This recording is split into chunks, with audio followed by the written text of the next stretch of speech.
Okay, welcome once again to the Rocket League Dojo. I'm LeafX, and I got some special guests with me today. We'll get to them in just a few minutes, but I'm hoping to just give some insight on what the RL Dojo is all about, why you guys are here. We're going to be talking about some mechanics and mentality, some things that I think need a little more discussion of. And saying to people, there's a lot of gifts on the subreddit, and I'd like to incite a little more discussion. The Rocket League Dojo every week picks out a mechanic and a mentality. We talk about it, we go over it, we discuss it, and the whole point is discussion. We want to hear some new perspectives, and that's why every week we have different guests, which would usually go on this scene right here, but I didn't have time to fill it out. We got some awesome graphics from Press Start, so please give that man some love. He does some great stuff. You'll see that live in the following weeks. We do some player spotlights, but for now, we're going to stick with our standard screen. And as you can see at the bottom, we have a couple new guests, different from the past few weeks. I'm going to start it off with Mr. RaynEx there. Hey, how you doing, RaynEx? Hey, LeafX. Hello, stream. What's going on? I've known RaynEx for quite some time now. RaynEx deals more with the FGC side of things instead of Rocket League. He has been doing his research the past few days, though. This guy is very passionate when it comes to anything he does. He makes sure he does it the best, and that's why I want him in here today, is because I've heard him talk to new players and talk about different mentalities, and he's just so clear and precise in the way he talks and the way he explains things to people. And I think today we're going to get some good discussion out of RaynEx. So he plays Melee, is actually where I met him, and recently a lot of Street Fighter, and I know that's it's been going pretty well for you, though, hasn't it, RaynEx? It has, yeah. Thank you for the generous introduction. I appreciate it. Yeah, I'm a SSBM, Super Smash Brothers Melee player by trade, and more recently I've been playing Street Fighter because the fifth game has dropped, the fifth iteration, and it's getting a lot of attention in esports. That's awesome. Yeah, and you recently played in. There was a big circuit that was actually at the movie theaters, and I think you did pretty well on that one, didn't you not? Right, yeah. So in Canada, there's a cinema chain called Cineplex, and they were with had a contract with Sony and an esports like tournament organizing kind of company, and they would run tournaments in the theaters. They had like a nationwide qualifier, and once the qualifiers were over, the top 32 finalists from Canada were invited to Toronto at the largest Cineplex, the fanciest with like lights, cameras, all that good stuff, and Mm-hmm. we played it out. And I got fifth nationwide, so that's pretty awesome. I won about the grand. The first place prize was 10 grand, so I mean definitely fell shy of that, but I feel pretty great calling myself top five in Canada, and not my main game either. My main game is Smash, so that's pretty awesome. Yeah, which is incredible to like. Usually, when you're good at a game, you're good at that game, and most people don't cross over like that. And it's not like Smash and Street Fighter are that much of a same game at all. I mean, sure, it's that 2D aspect to it, but like the way they play are just entirely different. So to be able to jump from one game to another, obviously there's got to be some sort of something that other people don't to be able to do that. And I think I've just figured out that it's just the way you look at games tends to be just what separates you from a lot of these other guys. Like, how important would you say like your mental prowess is like in your competitiveness? Like, is that a big factor in being able to go between these games like this? Um, I would say that this is something that I'm sure Kronovi can relate well. It's that once you start, like the way I think about competitive gaming is that for a while before you start competing, you operate on this casual point of formulation in terms of your strategies and things like that. But Mm-hmm. once you graduate to a competitive level of formulation, everything changes. You start thinking about positioning, start thinking about your teammates. Should I hang back? Should I not? And this relates to both Rocket League and Smash because we have doubles events. You have 2v2 where it's team based. And once you start thinking competitive, you can take that to any game, whether that's Street Fighter or Smash, and your problem solving becomes optimized, and it helps. That's Helps awesome. a So, lot. so well, hopefully we'll get some good knowledge out of RaynEx today. It sounds like we're in for a treat once we get talking about focus areas you can see on the screen. But we also have to introduce this other guy. I don't know where it came from. He's just like, yo, can I be on here? I think he's just from the streets. Cornelius, Kronovi, what's going on, my man? Hey, what's up? You doing good? I know of I think most people know who you are. G2 Kronovi is on what was known as iBuyPower Cosmic. They've been just one of the most dominating teams ever since Rocket League came out. Kronovi's been playing SARP BC, the Supersonic Acrobatic Rocket Powered Battle Cars, before Rocket League came out, and Nice. so he's been in this game for a very long time, and he's been on a dominating team since the beginning. They won the RLCS Season 1. They are the champs. So he's got a good amount of history behind him when it comes to winning things. And now they're in the league play for Season 2, now known as G2, as it got picked up by that sponsor. So they're looking to continue, obviously, and win another championship for Rocket League. So you've got a good amount of experience behind you. So I'm excited to see what knowledge we can break out of you today when it comes to focus. Now, just to know you a little better, did you play anything beyond Supersonic or Rocket League competitively, or was this kind of the first real game that you got competitive with and just stuck with it the whole way through? Well, I've always been pretty competitive. I've just never been really any good until you put a rocket-powered car in a field with a ball. Like that's when I'm good at competitive games. I would play shooters, I would play MOBAs, and I was okay. I was above average, but nothing special. I really just need my car soccer. Yeah, I mean, it's it's probably one of the most unique games out there, and I think that's why, it's thriving so well is because of its uniqueness and its accessibility. I think it's just kind of easy for anyone to just pick up, but that skill ceiling is nowhere in sight. We have no idea where we're going to end up. I mean, the game looks so different when you watch it competitively now than if you watched it a year ago, even honestly like 8 months ago, 6 months ago. Like it looks like such a different game, and I'm so excited to see it continue to grow and expand and just bring in a new audience, get more people excited about it, and just look like a completely different game. But I'm excited to see where that goes. So there's our guest for today, RaynEx. Excuse me, something went down the wrong pipe there. And RaynEx and Kronovi. So they're going to be discussing with us. We're going to start off with focus. We're going to get that in a second. And later on, mechanics. I think RaynEx really wants to hear some of this because he's been doing his research, as he said, the past 48 hours, just really digging into Rocket League and just trying to keep up with the scene. And so I think he'll try to stick around as much as possible, but we will get to focus to hear what he has to say about that first. But there is a tweet, a bunch of tweets actually that we got on Kronovi's Twitter there when he tweeted this out. And I think just to get to know these guys a little better before we jump into the focus, I'm going to ask both of you this question. I'm going to start off with Kronovi, though. It's May, Kenji Cutie, his Twitter handle. You can see it on the screen there. Asks both of you guys, what is your favorite snack to eat while playing Rocket League? Kronovi, if you want to start us off there. I probably have to go with pretzels. I think that's what I like the most. I try not to eat too much when I'm playing because then I get food on my hands and I don't want to get that on my controller and have it slip off or something. But if I am eating something while I'm playing, it's probably pretzels. Awesome. That's how you guys get good at Rocket League is eat pretzels. You've heard it here first in the Rocket League Dojo. That's the secret. I'm gonna start doing that in Smash. Just bring a bag of pretzels with me. That's amazing. Well, speaking of what you're eating, what do you usually snack on while you're playing some competitive gaming or beforehand or whatever there, Bernard? I'm pretty focused on energy and like making sure the food that I eat gives me the energy I need, like to focus. Mm-hmm. So like it tends to be pretty bad. Like gummies, candy, like I'm down. But roasted almonds, I think, are the things that I eat the most. Like when I'm practicing at home, I have them in my bag at tournaments and things like that. So yeah, roasted almonds or gummies. Um, Awesome. There, something that's just snackable, right? Pretty much. yeah, no.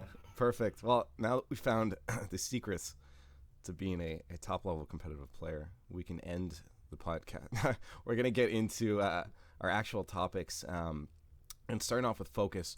Also, got to give a shout out to Vince there. Unfortunately, our follows won't pop up during this as it is an audio broadcast, but I will give you guys some love at the end. But there's your shout out there. And so let's get into more of what focusing really means, and not just, being able to look at a screen for a long time or being able to play for, like, what does focusing really mean? And I think I'm going to start off with RaynEx and this. Kronovi, free to jump in at any time and give your insight. But RaynEx, what does focusing mean to you? Just in an overall sense, what does focus mean? So to me, focus is twofold.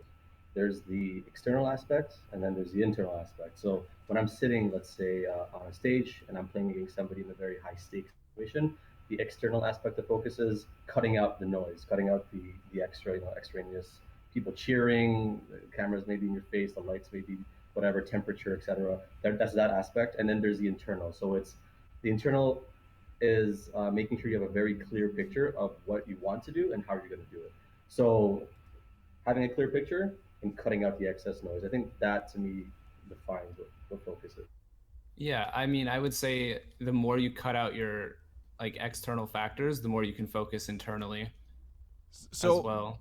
Kronovi, I mean, recently now when it comes to FGC, a lot of that there's always going to be an audience behind. Most of the stuff is just lands. There aren't really that many online tournaments when it comes to like the big stuff, and especially Melee. There is no online, so they have to play around other people. That's something they grew up with. Now, you stream a lot, but it's still different than being in front of a live audience. Most tournaments in Rocket League are held online, even the RLCS until the live finals. How much was it a challenge, or how much harder was it to focus once you got up on stage in front of all those people cheering? I actually feel like I enjoy having a crowd more. I do better under pressure, and when I can look up to a crowd and say, okay, these are, people I don't want to disappoint. These are people I want to impress. I want to wow these people. It motivates me to focus on my game and make sure that every touch I get's great. And, it tempts me to show off a little bit as well and really try to push my mechanics as far as they can so that I can, have the crowd cheering for me. That's awesome. Yeah, it honestly, just especially your team, like, you guys looked like you thrived up there, and some people just don't. We saw some teams break because of it, and hopefully today we can find out like what those guys can do just to embrace it better. And RaynEx mentioned internal and external focus, and I'm gonna get to that in just a second. Actually, I want to touch on what it takes for both of those to be improved on, but just to better understand like how focusing in gaming can affect other things as well. Kronovi, has competitive gaming helped improve your focus, or has it made it harder to maintain? And does it carry over into your real life at all? Have you noticed you're able to focus on other tasks better, or do you find them to be like very separate things? I think I've always been good at focusing on something that I've wanted to do. Like if I enjoy an activity or like a hobby Mm-hmm. and I want to be, better at it, or I want to be dedicated to it, I'll focus on it. And because I like Rocket League so much, I just naturally have good focus with it. I think that's really a big part of it, is liking the thing that you're doing. And last week when we talked to Overzero and Tyrish about getting into a competitive game and what you need to know before you get started with it, Overzero said you have to make sure that this is what you want to be doing. I mean, some people will just get into competitive. So like, hey, there's a lot of money in this prize pool, which there's nothing wrong with that. But I think it's going to help your focus if you're able to really enjoy and want to be doing what you're doing and playing that game. For me, I'm not going to lie. Like I did play Melee for a long time, but I didn't advance as fast as I probably could, because Rocket League was the first game that I actually sat down in the training mode for hours on end and just played in it. It was the first game that actually let me enjoy being in a training mode, not even playing the game, just training. And You loved it. yeah, I just loved that game. When it came out, that's all you could talk about. Like and, you're in the midst of running a huge Smash events, planning phases of things, and just Rocket League came out. Everything was just that's passion. yeah, it's good, and being able to have that game for anyone out there, have the game that you can be able to focus on, that helps huge. I think that or just be able to enjoy playing, that helps your focus instantly. You're instantly going to be at another level of focus because you enjoy the game so much. So I think you really have to sometimes step back and make sure you're still having fun with the game, because that's going to help with your focus a lot. Now, RaynEx, between focusing in a game and focusing on other tasks, even just cooking or doing the dishes, any of that stuff, have you found that competitive gaming has changed drastically a little bit, or even at all, how you focus and view like situations in the real world? So unlike Kronovi, I'm a little more scatterbrained. And when I learned what focusing boils down to in competitive gaming is cutting off the excess fat. If you want to get from point A to point B, it's getting rid of the other variables and focusing on just that one thing. So I was able to take that. Once I could do that in a gaming sense, I was able to take that and apply it to my real life. So if I had, a job that I really wanted, a test I really wanted to pass, some personal goals like involving the gym or eating right or whatever, I was able to like plan them better, focus on them better, and complete each of them better, similar to how I would execute a strategy in a game. It absolutely helps. Like learning how to think um, at the highest tier in terms of focusing and that definitely helps your real life. I can't see how it wouldn't. All right, so I'm gonna try to now that we understand like how focus has affected you two. Let's try to dig into what players that are having issues with focusing, what they can do. Now, RaynEx, you said there's internal and external. Do you find they're both equally important? Is there one that's more important? Or if they're the same, just pick one right now, internal, external. How could a player that's having issues with either one of those, actually, you know what? Let's get specific. Right. Internal focusing. Someone just has issues with focusing. They're in their room. There are no real external factors, and they just want to be able to sit down and play and practice and train. And they have issues with focusing. They end up going on Reddit all the time, or they just, they try a new mechanic and they end up just buggering off and doing a different mechanic, and they're not focused on practicing that thing they should. What can someone do to help them focus better on that internal focus? Uh, so when it comes to gaming specifically, first you mentioned this before. You have to like what you're doing, like the game. If you enjoy it, it helps tremendously. You'll be more likely to want to sit down for hours and practice. I actually did some research and I heard of something. It's like a Rocket League training module. It's like this thing that you can throw on your computer, I think, right? And you can like practice hitting the ball at different angles, like predetermined angles and things like that. It gives you like a real game scenarios that you can Mm-hmm. practice. So, oh, sorry, I think my mic just. So yeah, so tips to help you focus. One is make a list of the things that you're not so good at that you'd like to improve. I feel like getting really specific always helps. And then when you get specific, you'll start to see results quicker because you've narrowed your scope down to just a few things. And once you start seeing results, you're more likely to want to pursue that form of training or that form of so yeah, get specific about your goals, about what you want to accomplish. Yeah, the fact that a third-party resource like the training module exists, and the fact that the company supports it is incredible. It's so good. So my second tip would be, whatever resources you can get your hands on, information-wise, app-wise, program-wise, if it helps get you to at the end of your goals, get those things and get on it. So those will be the two most important things, like gathering your resources and using them, and focusing on a select few goals.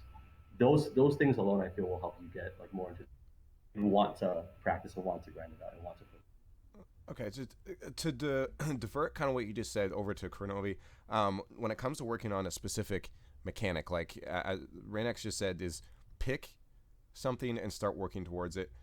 And actually, there's a tweet, and I'll bring it up on screen in a second as well. But someone asked, how long do you usually spend, Kronovi, in training mode? And how long do you spend on one specific mechanic? Say you were to sit down today and you wanted to work on a specific thing.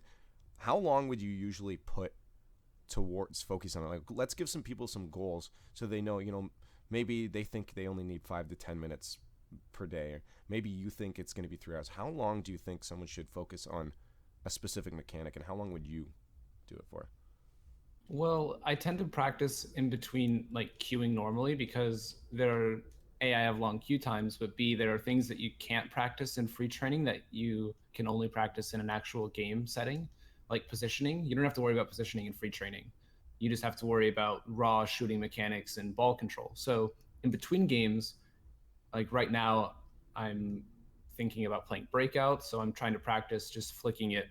Like I'll pick it up and just flick it into the corner as fast as I can Hmm. and try to get as much power on it. And I just keep doing that, and I reset if I don't get it. And if I get it, I watch it, see how I did it, and just keep doing that until the cue pops. And then in that game, I'll probably focus on trying to win, but be very conscious of my positioning with my teammate, trying to practice maybe a defensive style, always being there to support him. And so I'll do that for a day. Okay, so it's more of like you kind of sprinkle in your training in between. So it's not that actually is potentially something very good for someone that can't sit down and go into the training mode for hours on end is to mix it in with your ranked play. You're still getting to play your matches, but in between, and as you said, especially for you, once you get more top level, it's harder to find matches.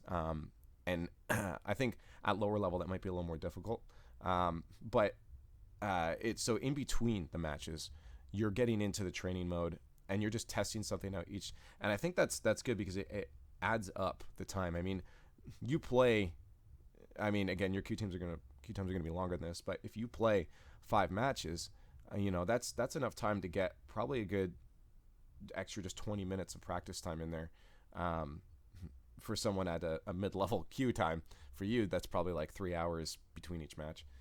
But it's it's good because yeah, that's it just slowly builds up a lot of I guess your practice time without actually just forcing yourself to sit down in a practice mode. So that's actually really good. And RaynEx, I don't know if there's many games in the FGC really have that opportunity because well, how about Well, FGC like Street Fighter Online when you're queuing? what Kronovi mentioned is really really important. Making small personal goals and trying to achieve them when you're doing ranked play. When you're queuing up for a match, for example, in ranked, you think to yourself, oh, I lost my previous match because I was flailing too much. I'm going to try to play a bit more reserved. And like you focus on like those one or two things. Like I'm going to play more reserved and I'm going to jump at my opponent less, let's say. And you see how that goes in your next ranked match. You can set these little like personal challenges for yourself, test yourself, see how things go. If it doesn't work, back to the drawing board and try something else in your next ranked match. That stuff absolutely works. It's really important to do that. There you have it. So in between your gap matches, guys, make sure you're going in and just practicing a little bit and set goals. Setting goals seem to be a really important thing. I mean, just it would seem obvious, but a lot of people may overlook it and just try to play the game, which I think just playing the game is very important. You are going to gain a lot just by playing the game. You're going to see situations you haven't seen before, but giving yourself goals is something that I think a lot of people overlook. So it's good to hear it reinforced by both of you guys, and and that just make sure you're setting those goals, even little ones, and don't try to. I think for me especially, it would be don't try to set a timeline for those goals. Like by tomorrow, I have to have this. I think if you just keep working at it and chipping at it, you'll have it eventually, and maybe quicker than you think. So that's really good to hear between you Um, 2. Mm-hmm. for the what's it called, the Rocket League context, I think that the same can be said. Let's say when you're in a match online, or if you're just playing with your friends, things like I've heard people say one of the biggest mistakes you can make in Rocket League is just chasing the ball the entire game. So if you feel like you're doing that too much, then you can a little bit more focus on in this particular game to hang back and wait and try to predict. I'm a beginner speaking here, but predict the angle of the ball and trajectory and be there before the ball is and whatnot. So you can practice these things as we're setting or in a ranked match or whatever. Which is actually very very true, and that's a good one for because we are trying to focus on well, I mean, a lot of this content can be good for top level players too. We're trying to focus on people just getting to the top, and that's something that a lot of lower level players are going to experience, and that's a good first start. Is example, you're chasing the ball too much. Figure it why. Step back. There's your goal already met. Is you're not chasing the ball as much anymore. Very simple, feels good, and you're going to see results from it. So No, that's a very accurate example, RaynEx. And now, so we focused a bit on internal, what it means to focus internally, and just make sure you're going for goals, you're training, and putting that time in. Not external is going to be a whole new factor, as you said. Even for in your household, maybe you have a roommate and they're making noise, or maybe you have music on, and that could be disrupting your focusing. What things for you specifically? I'll start with Kronovi. What things for you specifically externally have you noticed that you've had to either cut out or add even I've to help actually you had to focus on add. that? Yeah. Really? When I play in tournaments, I actually listen to music quite loudly. Hmm. I definitely feel like I don't play as well if I don't have that white noise behind me. Now, do you just put on? Actually, I'm sure people are going to want to ask the question, and in chat as well. We will get to questions. So if you guys have questions, just tag me at LeafX once we get near the end. I'll give you guys a Q1, but we're not ignoring you guys. We will get to you. At the end, we'll have a Q&A session that we'll be able to ask questions for RaynEx and Kronovi. So keep sticking around and keep those questions in mind. We will be able to get to them and interact with you guys soon. But I guess what specifically do you listen to? Is it some people I know? I think RaynEx, I think it's Leffen that has classical music. Right, yeah. Yeah. There's a competitive player in Melee that listens to classical music while he's playing like tournament matches, high stakes, like top eight, where thousands of dollars are on the line, and that's his method. So yeah, Yeah. each So his or her own. what gets you focused then, Kronovi? What kind of music?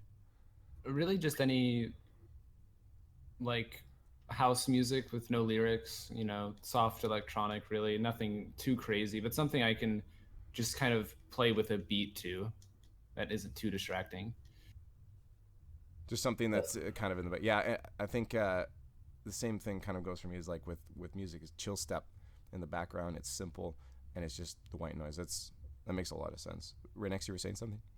Oh no, no, I was just gonna make a joke. I was gonna say industrial music. So, Just that's distracted. a little too intense, I think. Now, Ray, RaynEx, is there anything for you? Have you added anything? Like, what are some tips you have for players maybe going to their tournament for the first time ever, and they're gonna have to experience, or sorry, a LAN, and they're gonna have to experience a lot of external forces coming into the situation now, like it's affecting their gameplay. What are some tips for dealing with that external issue, and how to keep focused? Right, you know, the competitive environment's really, really daunting. There's a lot of noise. There's a lot of people. You know, tied into that. We're in a world where we're constantly being distracted, and you have to find some way to reclaim your focus.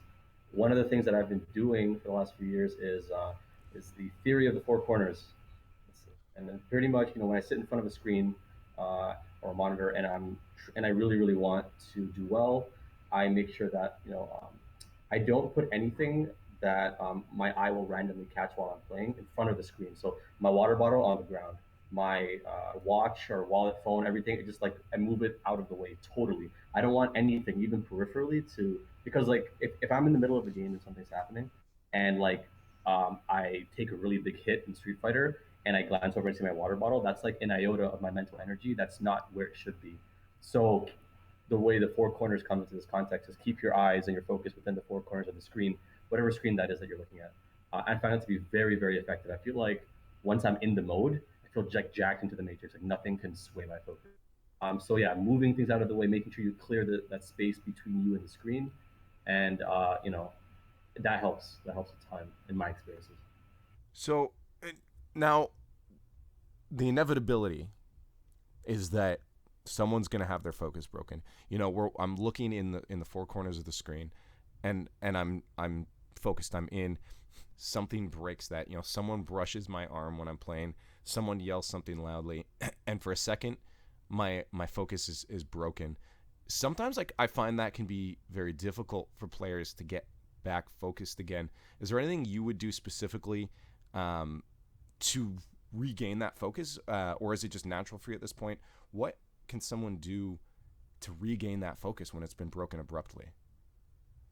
So I operate similarly to Kronovi in that I feel like a crowd augments my performance. If the crowd is cheering for me, I do better, and if they're cheering against me, sometimes they tend to do worse. So I've learned to deal with that. The years that I've been playing for about a decade, both Smash and Street Fighter, and to jump back into a game after you've been distracted is really really tough.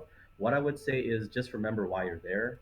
Remember that you've made it X far, you made it this far, and you still have ways to go. And that what they do and what they say ultimately has no bearing on what's happening on the screen. And if your focus is really in between those four corners, like you're in the driver's seat, you're the pilot. So just remember that you're in control, not the crowd, not the external distractions.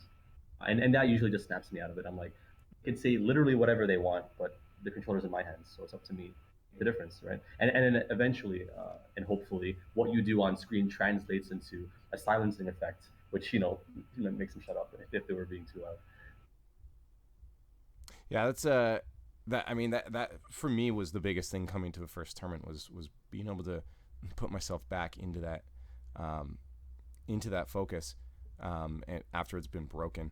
And I actually had a question that I wanted to divert over to Kronovi, but I've completely forgotten it now. And it had to do with feeding off, I guess, the energy of the crowd. But maybe it'll come back to me in a minute. But for now, I do have a question. In the future, I do want to have a full episode on tilting, but I feel at this point it's good to jump on a I guess just a question from Twitter here. From Jared, Master G226. Throw that up on the screen for people to see.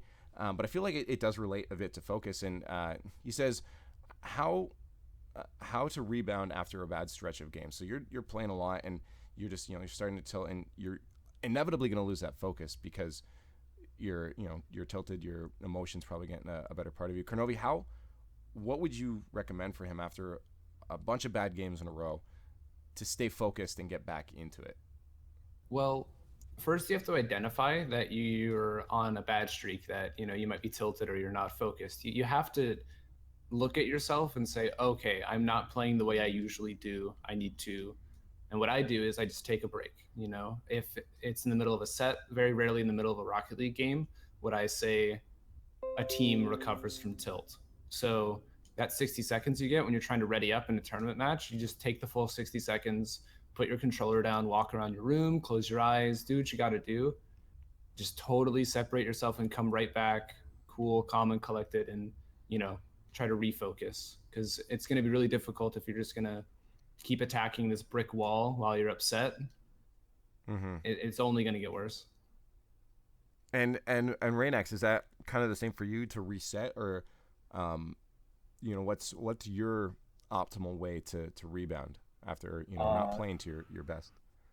There's a technique that a lot of people in the FGC and the fighting game community use.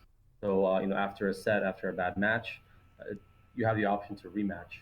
This happens online. There's a rematch option. This happens in tournaments. There's a rematch option. So you can either jump right back in, but what most people will do to give themselves a buffer window before a loss or a win, and then the next match, is go to character select, and then you just kind of like take your time. You move the cursor around, and you do have most competitive circuits will give you a lot of time to think about your next choice, whether it's a stage or a character. But even if you're going to stay with that same character, I usually just take that time, character select screen. I'll reselect my character, go back in, and that extra 30, 40 seconds makes a huge difference. And I can imagine the same can be said for Rocket.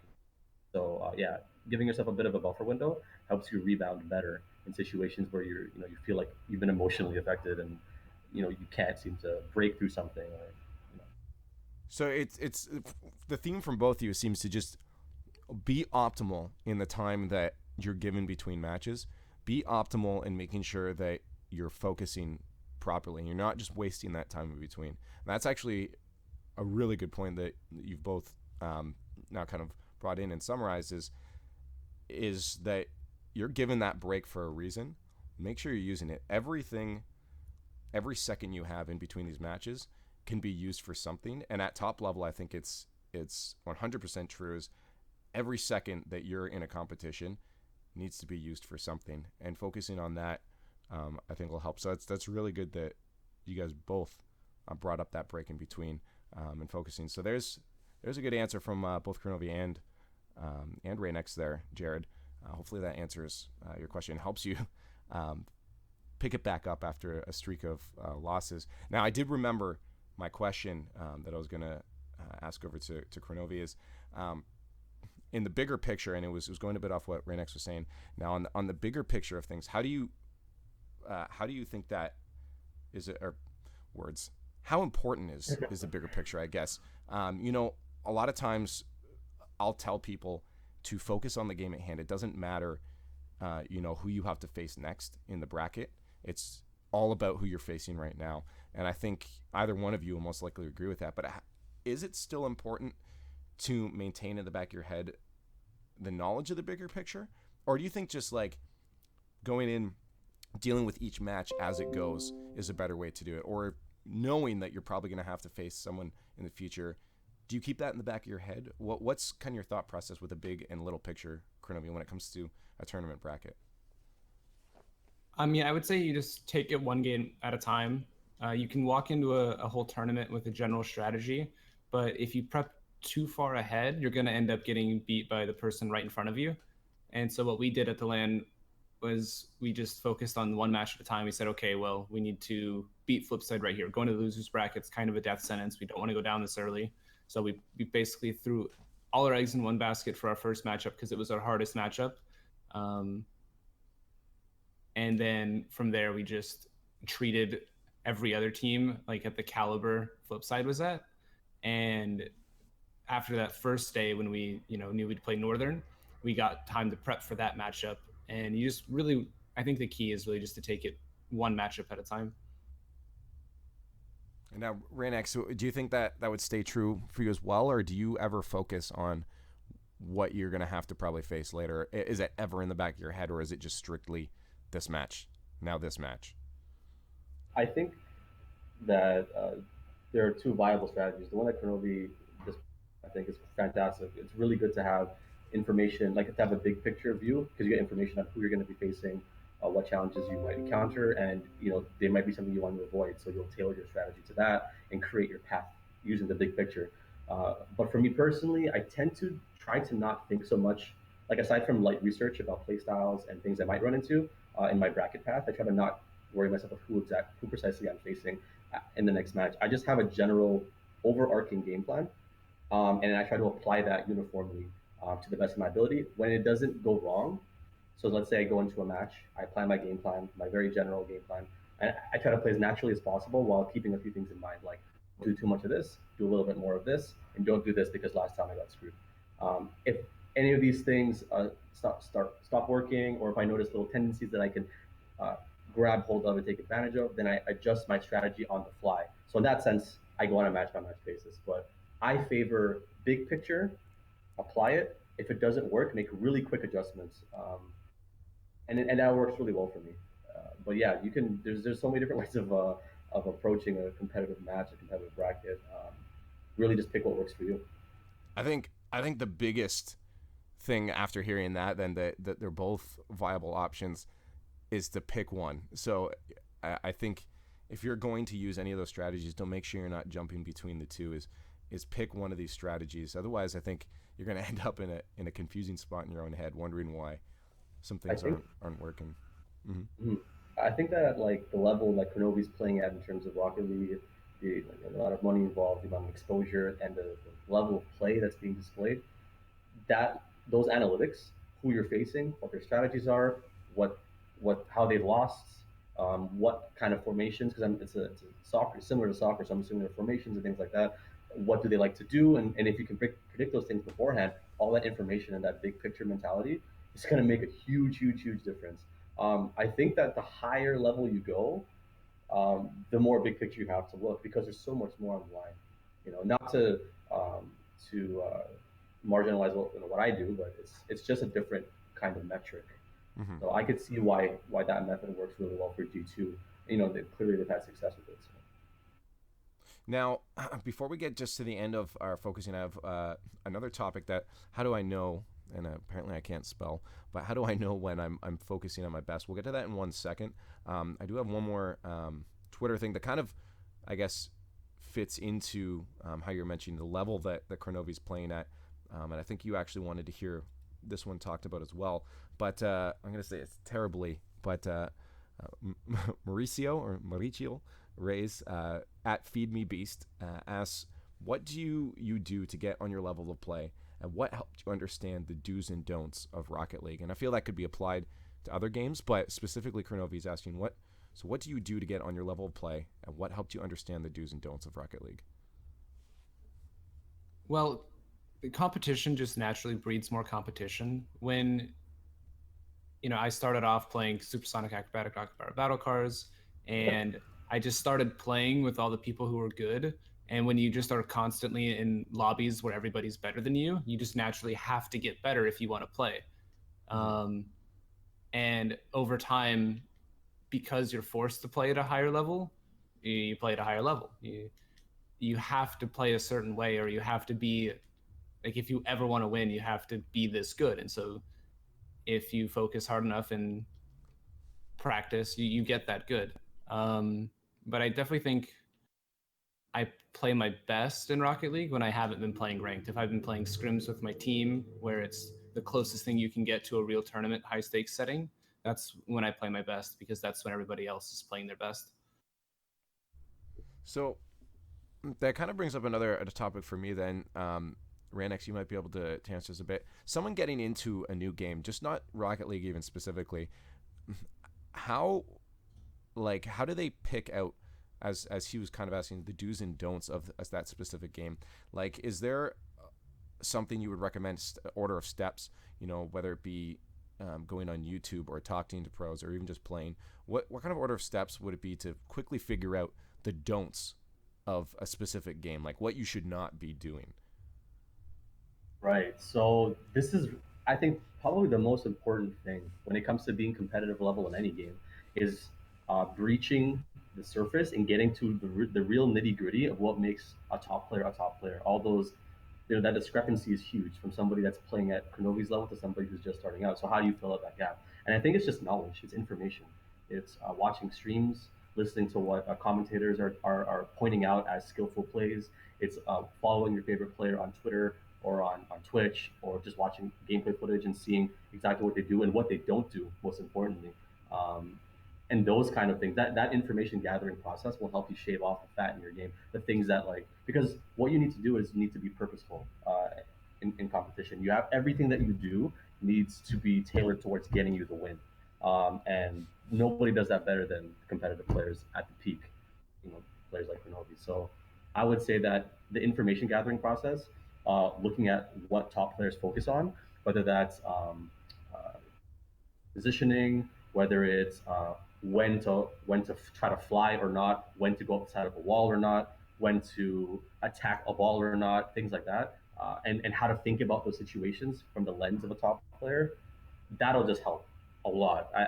That's what I did, at least, and I kind of followed suit with my favorite player. That was one of the things I always recommend to new players is go and watch streams, because like it helps more than you think, because you're being exposed to plays and things that you may never have thought of before. So you're absolutely correct, and it sounds like what you're saying is it takes a lot of work to be a top level player. That's not fair. Yeah, pretty much. But absolutely, and there's something specifically you actually pointed out there is, and I can't remember if Overzero was quoting something you said, Kronovi, but for some reason I seem to think it was. It may have been someone else, but do everything with purpose is what RaynEx just said. Was that you that said that a long time ago? Maybe. I don't know. I can't remember. I'm sure a lot of people have said it, but he said there was one specific person that really changed the way he looked at what he was doing. And I think that really comes down to what it means to focus is doing everything with purpose. Focus on the fact that, okay, what am I doing right now? Does this actually make me better? Or am I just messing around and wasting time right now? So I think that's absolutely incredible thing to pull away. The RaynEx just said there is do everything purposefully and make sure that you have a reason to what you're doing. Now, to finish off the mentality side here with focus, before we get into car control, is I'm curious what you guys would say and how someone can know this, but how do I know when I'm focusing at my best? Like what, is there a point I can say like, man, I can focus great now? Like, will I see my other skills developing quicker when I know I'm focusing? Like, what? I mean, obviously it's different for everyone, but what does it mean to be like focusing at your top, and can it keep being improved on? Is there a top level to focus? Um, I'm gonna start with RaynEx. Do you find like you peaked out on how well you can focus, or do you keep learning new things? No, there's no peak as far as I'm concerned, and as far as I've experienced, there's always room to grow.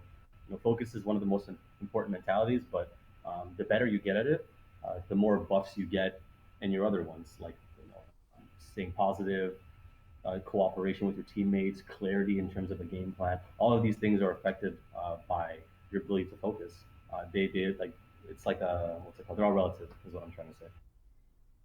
So Kronovi, like how do you know when you're like focusing well and not focusing well? Like, is there like a clear line you can be like, man, I can't focus today? And on that, do you have any ways to get back into focusing properly? I feel like specifically in Rocket League, when you're focusing, it means you're hitting all your shots. You might do something insane, or everything that you try to do happens exactly the way you planned it out. You're like, I expected all of the above, and we scored because I was in the right place at the right time for the whole duration of the goal. I feel like that's when you're focusing well, is when your mechanical skill and positioning finally translates to you winning.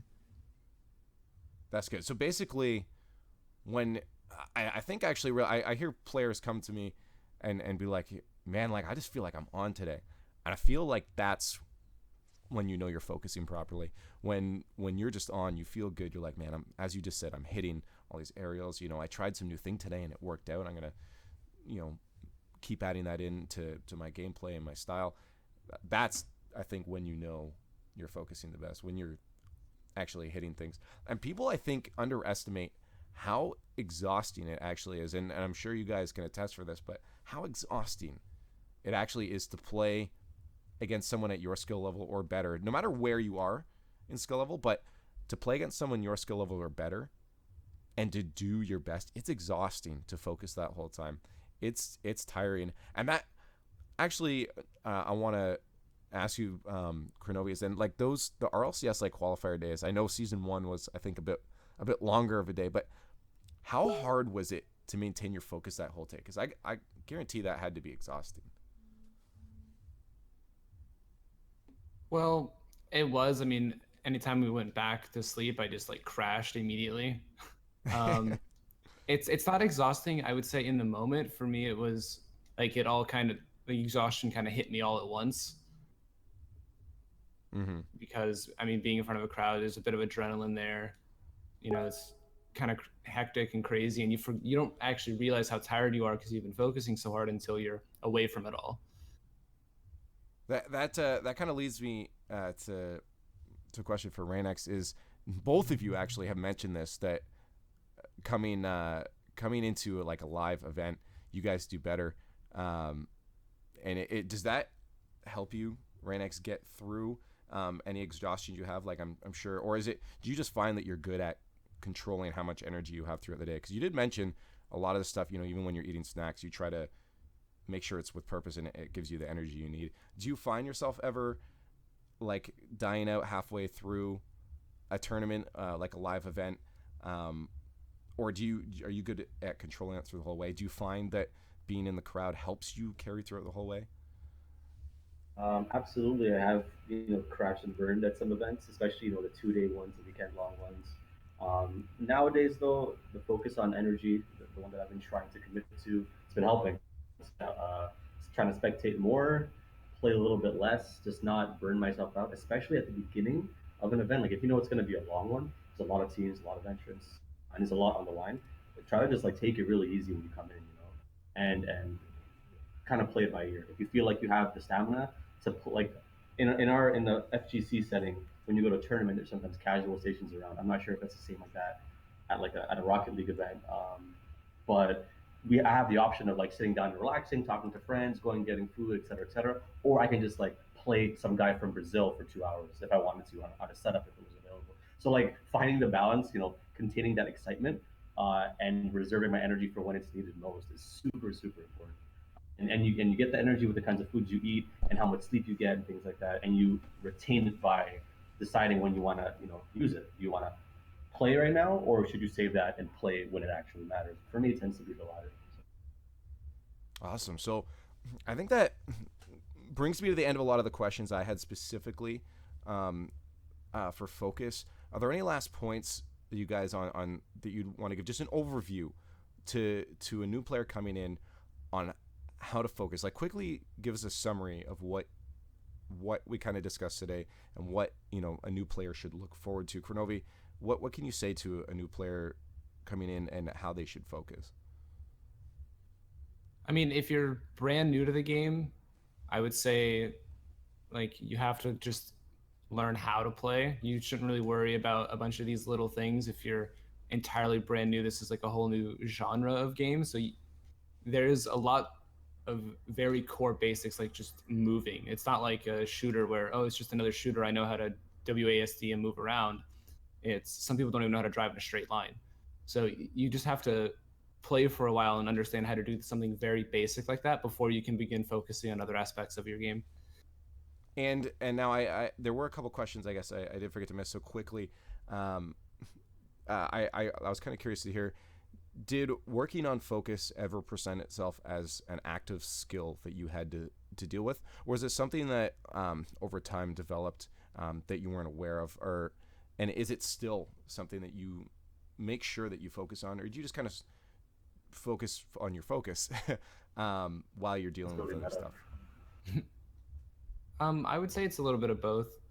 There are times where, like in free training, I'll go for something and I'm like really trying to make sure every little movement I do helps me achieve that goal. And I'll try to really be consistent with that move over and over and over. And I think that helps my focus a lot. But there are times where I'm just playing a ranked game or I'm playing in a tournament and it's just a good day. I'm just like a focused day. And just constantly pushing yourself helps you practice your focus, even if you don't really realize it all the time. Mm-hmm. And RaynEx is something like you had something to say there as well. Oh, yeah. Well, first I was saying because you said focus on your focus. I just said that was really meta.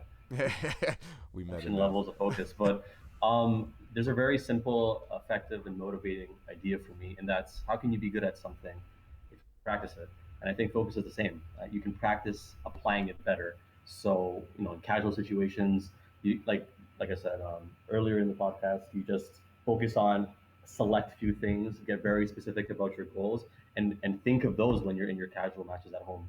In the and focusing on applying those few things. If you can do that time and time again when you're in a casual setting, you'll be more used to it and be able to do it when it matters most on stage or at the tournament. And one final question then on this for you, RaynEx, and uh, how does focusing rank when it comes to other mentalities for you that are needed to play at a competitive level, and what other skills are directly affected by your ability to focus?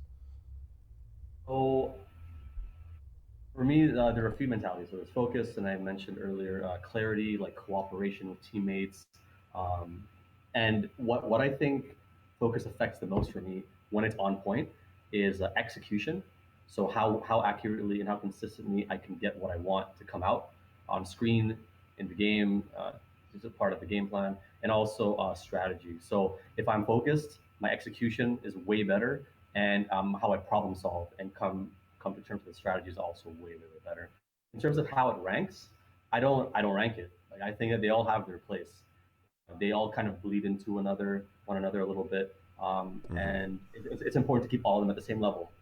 You don't want to be like, okay, I'm going to grind, focus. Like I'm going to practice my focus and my attention skills in Rocket League. So I'm going to do this the whole day, but not focus as much on cooperation. Because then, what you're going to tunnel vision when it comes to playing with your teammates, it won't fly. It depends on the game you play, definitely. Like Street Fighter and Smash Brothers are typically like single player. Like you're playing 1v1, so it's different. But in a game like Rocket League, something like cooperation, having a clear team game plan is just as important as focusing. Uh, all your mentalities are valuable. Treat them all the same. Work and try to work on them. Identify them and work on them.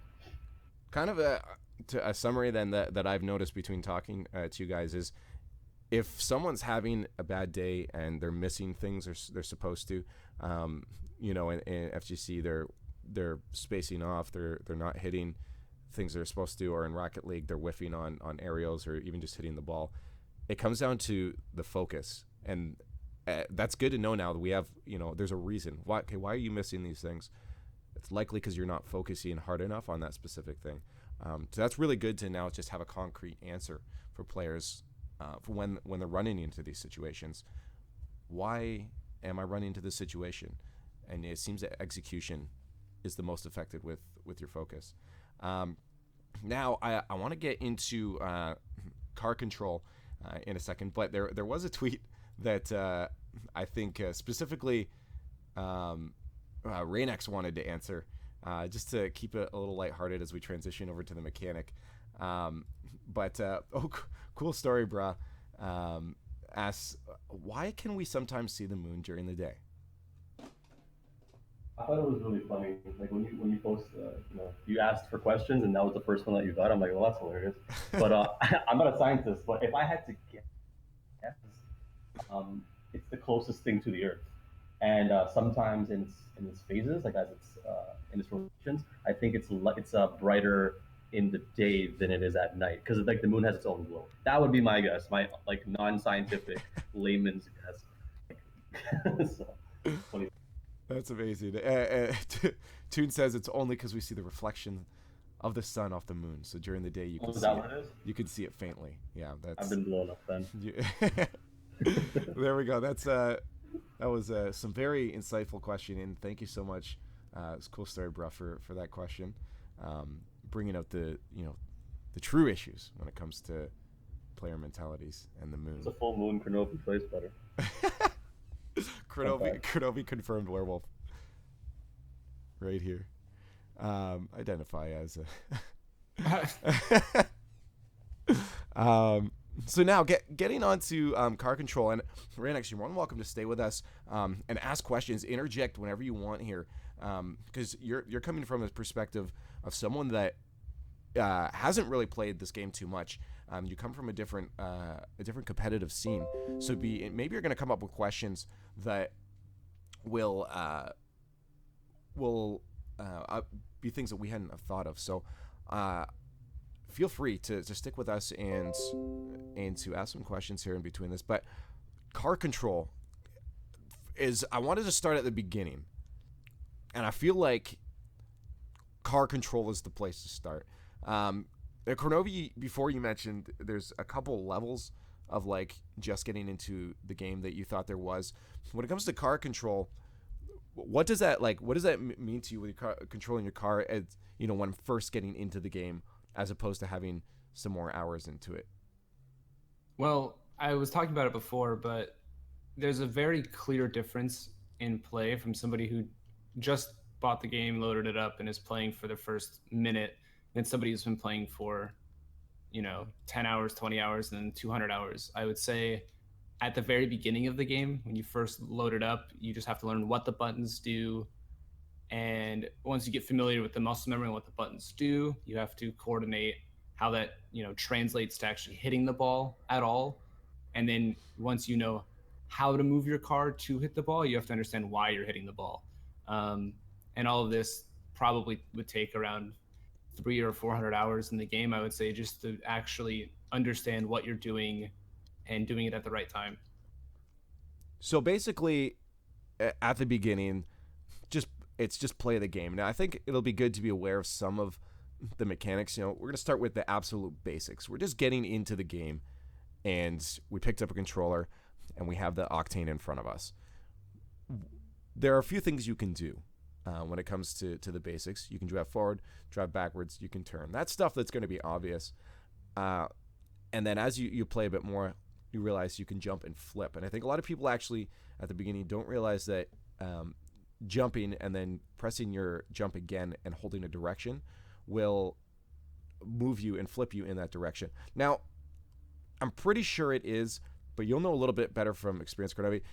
Do you have a full 360 control of which way you flip, or are there like set trajectories that your car will flip at certain intervals of holding the analog stick? I would say it's definitely very analog. I don't know like if it's 100%, like there's an infinite flip range, but I would say you could flip at certain angles. Um, it's probably very close. Okay. It's not like you can only do four directions. It's whatever angle your stick is at, really. So, one of the things I did at the beginning, I think people should do is just get into, obviously, just play the game. I started just throwing my car around off the walls to get better car control. I actually, when I wanted, I'm like, you know what, I want to really understand the physics of this game. Actually, because way back, I think it was you, Kronovi. You said I was watching a stream and you said, once you understand the physics of the game, it just makes sense.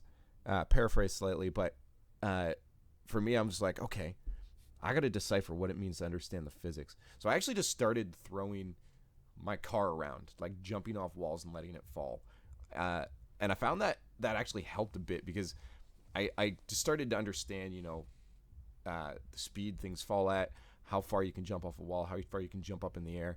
And I think that actually really helped. Now, how much would you recommend this strategy, or am I just a complete idiot for flopping around like that at the beginning?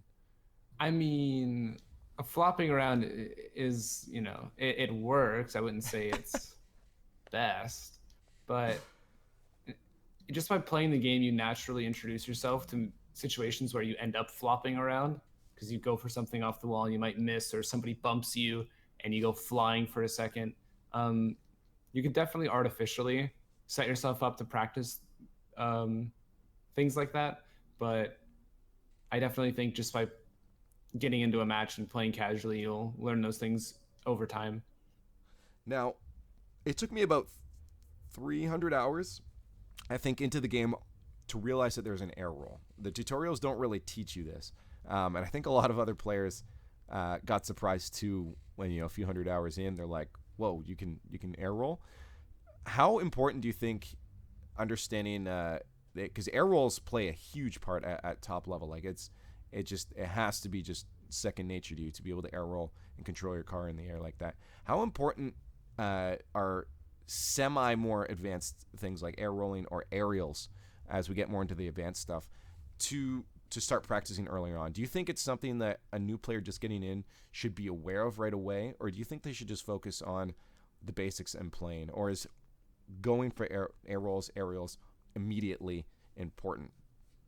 It depends on how much you want to put on your plate. If you really want to push yourself, you could definitely fiddle around with air roll because it is a great mechanic to have. It allows you to be a little more fluid in the air. Air rolls the ending of your aerials and get a little bit more power. It gives you a little extra edge, but you might not need that if you're new to the game, if you're playing around a certain skill tier. So understanding that it exists is great, but I don't think you need to practice it right away. Okay, so it's something that you might want to look at later, but maybe have in the back of your mind. But at the beginning, it's best just to keep playing. Okay, so now I've played a few hundred hours in. I'm starting to get control. Actually, before I do that, I want to bring RaynEx into the discussion a bit and say, the few times you have played RaynEx, what were there any like difficulties with controlling your car that you found that you can remember specifically that you want to ask to say, okay, how the heck can I start doing this? Because I had difficulty with this. I mean, I only touched on it as a filthy casual. I just put my hands on it, tried the game out.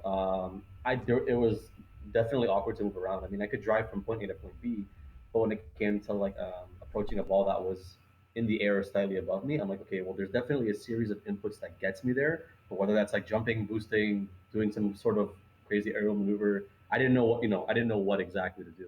So, is it intuitive? Yes, I think it is. I think the controls make sense, but it takes a bit of time to master. As far as questions, not really, because I know the information's out there. I guess, I could just go and get it. And I felt like I knew Mm-hmm. what I could do. I just couldn't do it. You know what I mean? I just couldn't like control the car the way I wanted to. So it's tough. It's a tough game, but it's honestly, from a spectator's point of view, one of the most fun to watch. It's really, really interesting, and its depth just like consistently blows me away. Oh, absolutely. I think that's why it's succeeding is because it's such an easy concept to understand when you're watching it. Okay, so we're going from the basics then. We've put a few hundred hours into it. Um, I can drive around. Now my question originally is what should you work hardest for when you're just starting to drive? Um, I think even a few hundred hours in this question still applies. But what is the order of steps, Kronovi, that you think a player just getting into it and just trying to understand the physics and driving around should be really striving for? Is there a certain series of things you think are best to learn in order, skills specifically to learn in a specific order, or do you think it can all just come at different intervals, or is there a specific order that you would recommend? I think there is at the beginning a specific order, and then it kind of branches out down multiple paths that you can kind of choose to really focus on, and that sets apart your play style from everyone else. Um, but at the beginning, I would say you really just have to understand how to read the ball. The more you play in free training, the more you get familiar with how it bounces, how it interacts with the arena, the speed at which it falls, the speed at which your car moves. Um, Understanding how to hit the ball where you want to hit it, when you want to hit it, is probably the most important. And then understanding how fast your opponent's cars move so that you can either beat them to the ball or win a challenge. Because if you know how to hit the ball, but someone else knows how to hit the ball better, you're just not going to get to touch it. So you have to be able to read your opponent's next. Mm-hmm. And then from there, you can really branch out into, how am I going to beat my opponent, or how do I make sure I get there first, or how do I let him get it and then dunk on him instead, stuff like that. So now I think this really applies to new players coming in and just learning to control their car. But we have a question on Twitter from Omega Carly at the Carly Gaming. How much time do you play RL? Now I'm gonna a time a day. Sorry, do you play RL? And I think this will kind of wake a lot of new players up of what it takes to actually be at this level. On Steam, I have recorded just under 3,000 hours, and somebody did the math for me a while ago. I don't know if it's still up to date. This is about a month ago, but they did the math on my hours on Steam, like per day since release. And I think I'm at about 7.5 hours game time per day. Wow, that's amazing. That's dedication. Yeah. It's a lot, and I think that's my focus. So this is my personal goal every day is to hit 6 hours. I mean, obviously, I have a little more lenience now because I get to just deal with Rocket League now, which is cool. But some people don't, but they don't realize that you have to put a lot of time in it. Nomad was actually telling me he's in school for engineering. Plus, he played on a team that made it to the top 64. I think they may have made the top 32. They were iniquitous. Yeah, iniquitous. Yeah. So he's put a lot of hours in. I think it was his 2 week hour thing. I checked it. This was during the last or 2 weeks ago. His 2 week hourly thing was 140 hours, I think, for the 2 weeks, which is a lot. Like I was comparing it to some of the others. Like I was talking to Grandmaster Sexy, and his was at like I think 90 or something. It's just an insane amount of hours that these top guys put into it, and somehow it's still not helping findable carpet. But I love you, findable. But yeah, over 3,000 hours in a year is absolutely insane to put that much time in, and that's what I think it takes obviously to get to the top. You need to keep playing it. How much would you recommend for a new person then? Would you recommend right off the bat they play for 7.5 hours a day, or would you say that time per day should be a little bit different when you first start off? Well, some people have so much fun in Rocket League that they sometimes accidentally spend 8 hours a day playing because they have the free time and they want to use all their free time to just play. Because this Mm-hmm. game is very, very addictive to a lot of people. It's just so fun. Um, but I would say if you're looking to really, like, if you don't play that much a day and you have the option to, and you want to push for competitive, I would say 5 hours a day is probably the minimum to really like see improvements over a decent period of time. Okay, so 5 hours is seems to, and that honestly, you're absolutely right. That time goes by quick when you're playing Rocket League because it is a heck of an addicting game. You know, you wake up, you eat breakfast, play some Rocket League, and it's like, I skipped 2 meals and I didn't feed any of my pets. What happened? It's Tuesday, you know. Yeah. It's insane. And at the beginning, it was like, it was the first game. I'm like, man, video games can be addicting. You can be addicted to video games. This was the first one. Thankfully, it paid off. But yeah, it's insane how easy it is to put those hours in. So there it is, 5 hours a day recommended, even at the beginning, and then you just up it from there once you're a pro and you can live off Rocket League. Then you just 18 hours a day. There you go. No problem. 25/7. 25/7. Amazing. So now, moving forward, next week, by the way, just so people are aware, it will be episode 3.5, where I'm actually going to go on and have a visual stream. Just so everyone's aware, just to re-hit on the format, is we'll always have an audio-only version where we talk with our guests, discuss things, and the next week we'll go over specifics and gives you examples of a lot of this stuff. So I'm keeping my notes here and stuff we're talking about to hopefully go over next week and give you visual examples in our 3.5 episode on car control. Focus will be a little bit hard to show visual examples of, but car control, we can show you that. So I've gone over a bit of the basics, and one thing I think a lot of people realize, and we'll touch on next week, is when your car is inverted, your vertices are changed. Like the way your car moves is changed. Was that the same in SARP, or was that something new? Yes. It was. If you tried to start an aerial from reverse, your controls would become inverted, and the same thing happens in Rocket League. Mm-hmm. So that's something I think a lot of players don't realize at the beginning. I remember there were posts earlier on in the year when people started discovering it. So that's something to always be aware about, and we'll touch on next week in the visual content. So make sure you guys tune in for that next week.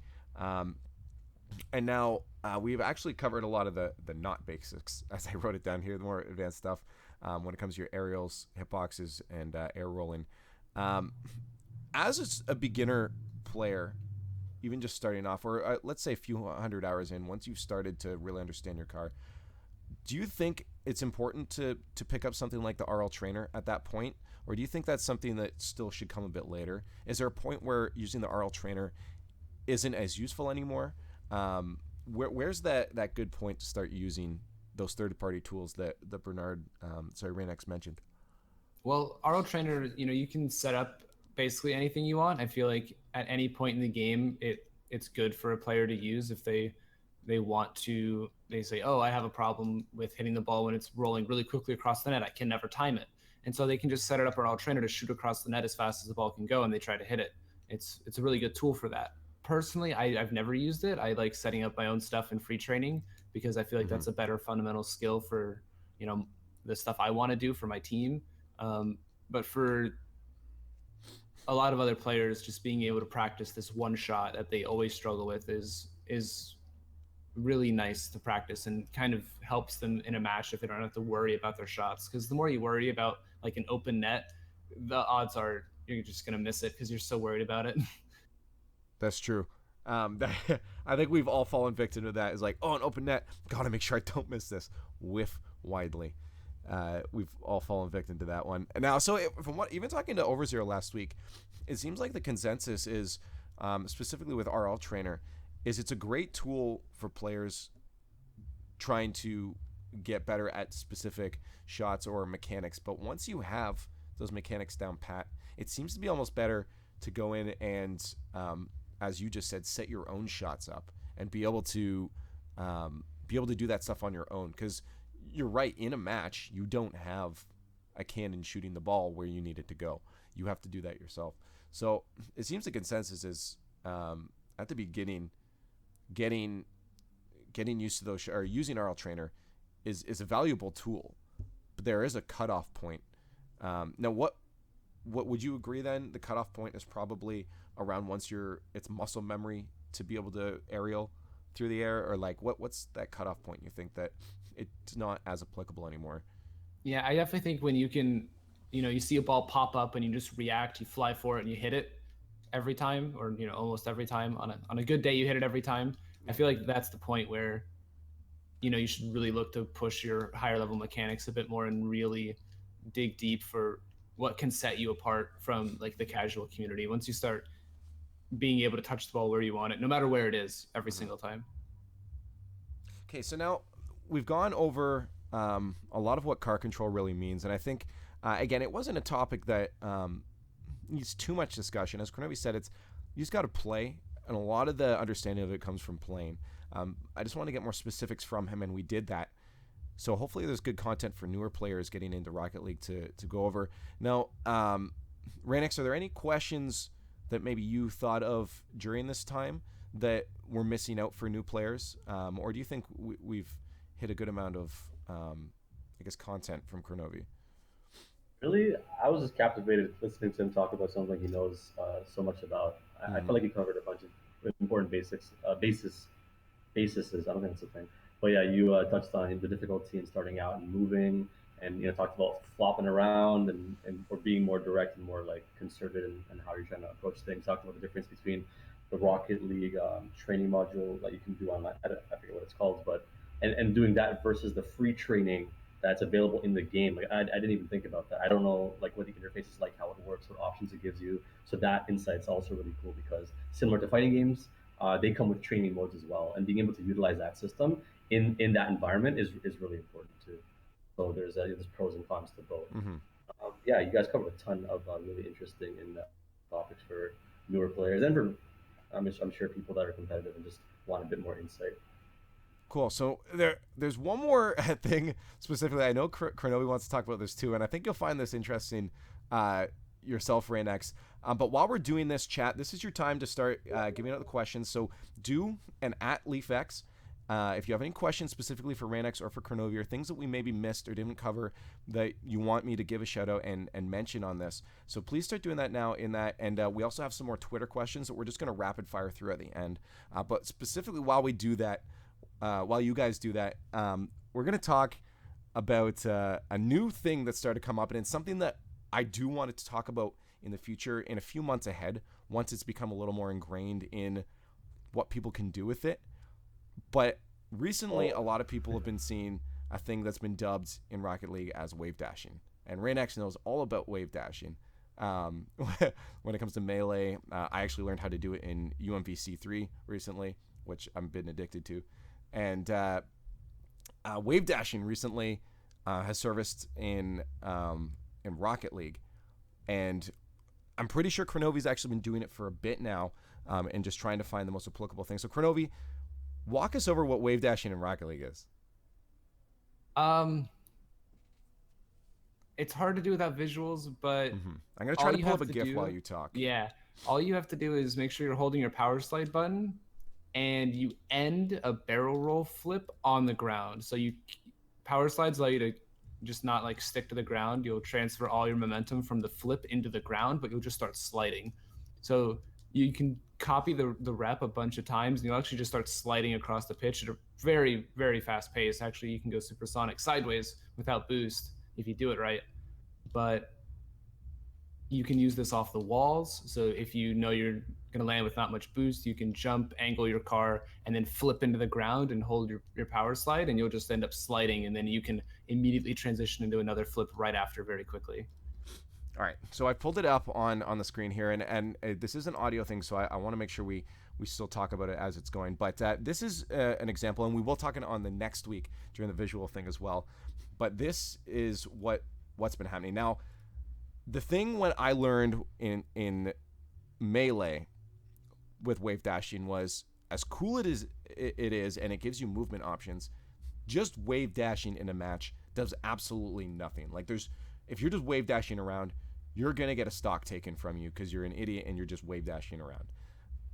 Now, I think the hardest thing is finding out when this move is applicable. And that's true to really anything. But finding out when it's applicable, are there really any big situations besides 1v1 at this point that you found wave dashing is useful for? I mean, in this video that we're showing now, the guy is going completely sideways the whole time, and that's all he's doing. He goes down the whole field sideways. Do you think that's applicable in keeping your car in a certain direction, or are there faster ways to do what he's doing? What situations right now?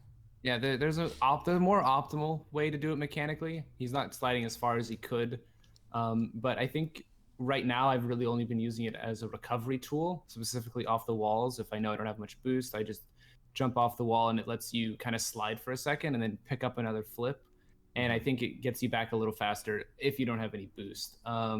Finding ways to use it offensively, like behind the ball or as a touch, like that way, it's really difficult. It's still in that experimental phase, but I would say as a recovery tool, like after you've gotten bumped or you're coming off a wall with no boost, I feel like it's really nice to have in your arsenal.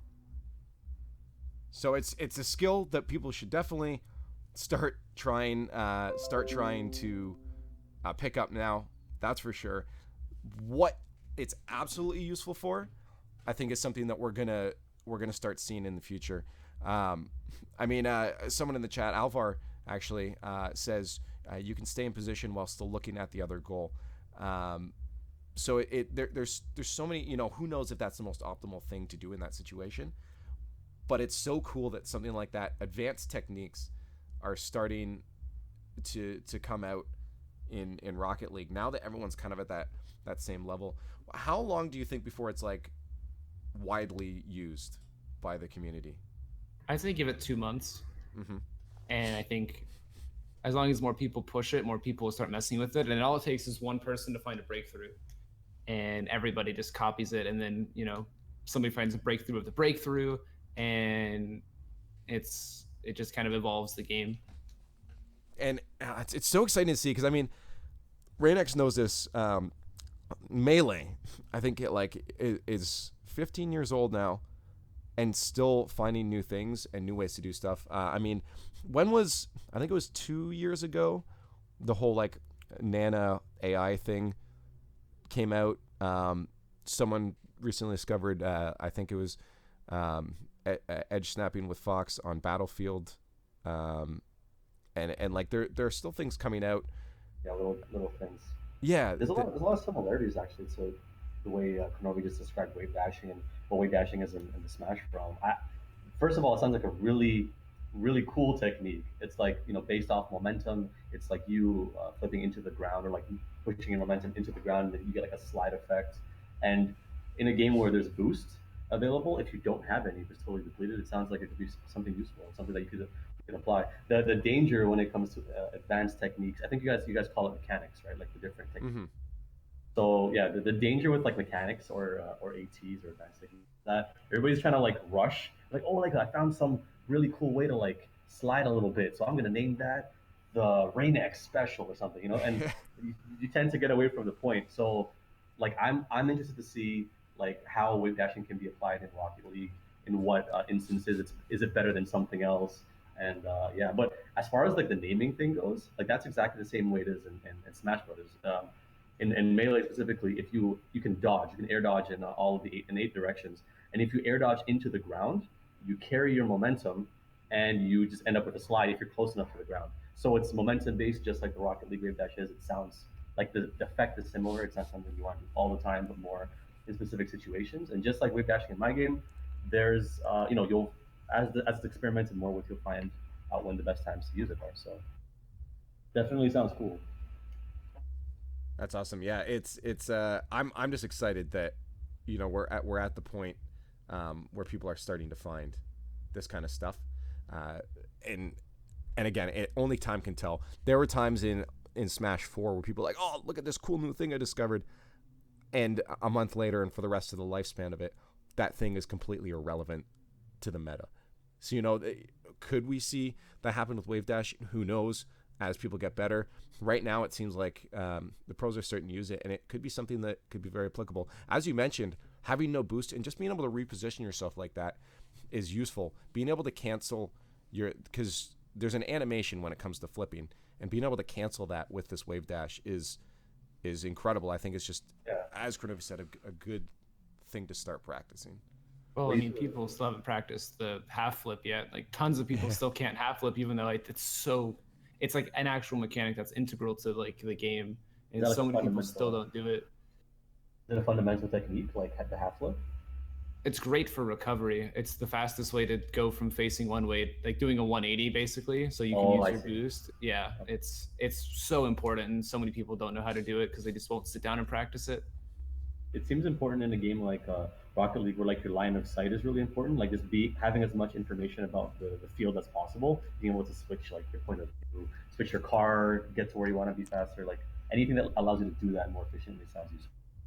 I think movement options are a really big thing in Rocket League because it's all about your positioning. That's one of the core things in Rocket League is your positioning.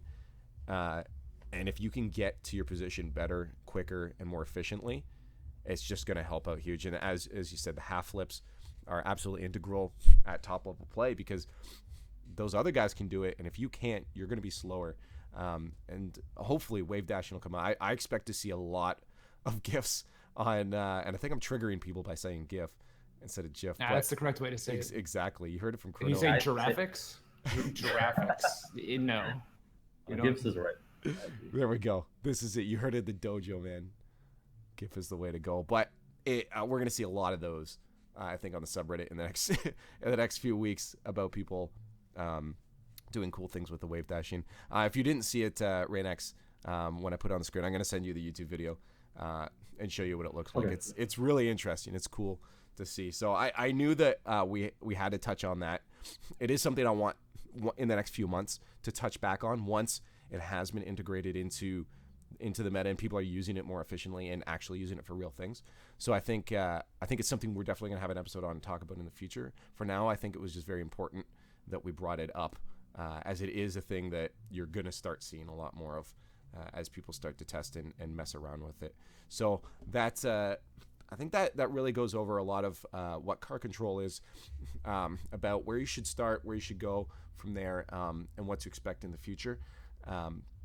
So it's been great, especially the focus. Honestly, I think we could have talked about focus even longer, but I had to draw it a little bit short to make sure that we got to the car control. And now we have some questions that did come up in the chat that I want to ask. Actually, Scargo asked us how they pronounce GIF. It's important to him.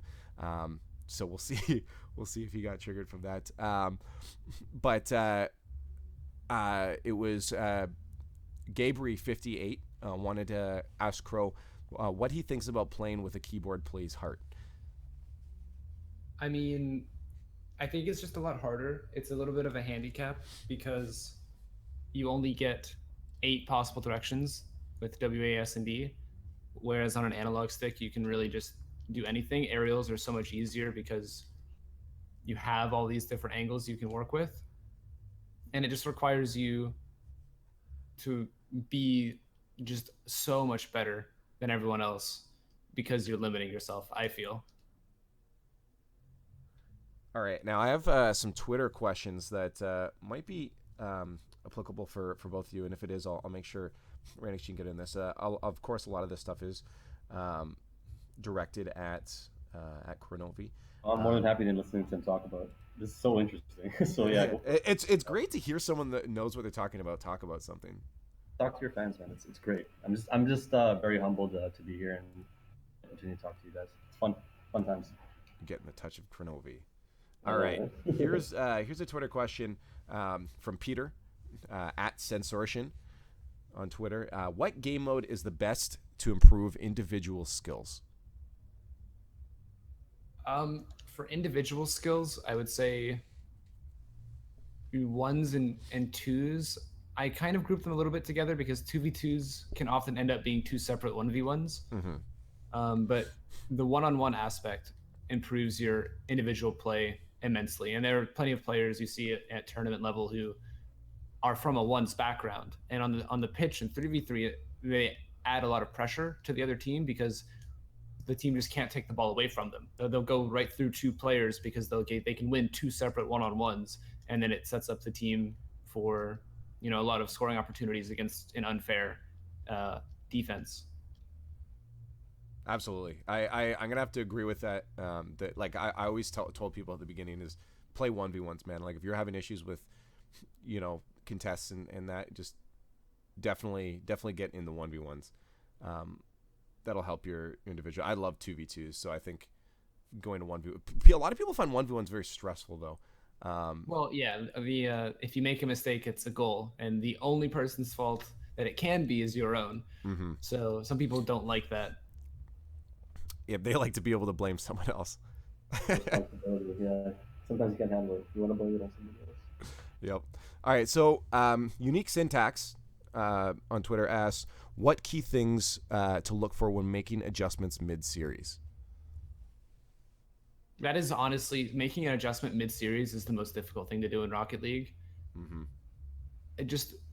The hardest part is probably identifying what you need to do. So identifying a tendency in an opponent, a tendency in your own play, and understanding what the solution will be. Because sometimes you can come up with a solution to a tendency and it's totally wrong. Your bad tendency was actually better than the solution you came up with, and you just dig yourself deeper into a hole.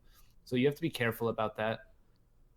And it's right now, I feel like it's a little bit of a gamble to try to mid-series adapt, unless it's, back against the wall. It's all you can do. Mm-hmm. Now, actually, RaynEx, what would your thoughts be on that for that? When you're playing someone, do you ever make a lot of like mid-game adaptions, or do you wait till the game's over and go into the next one to make the adaptation, or like what's your thought process when it comes to in the middle of a set, in the middle of a game, making adjustments? I think a little bit of both.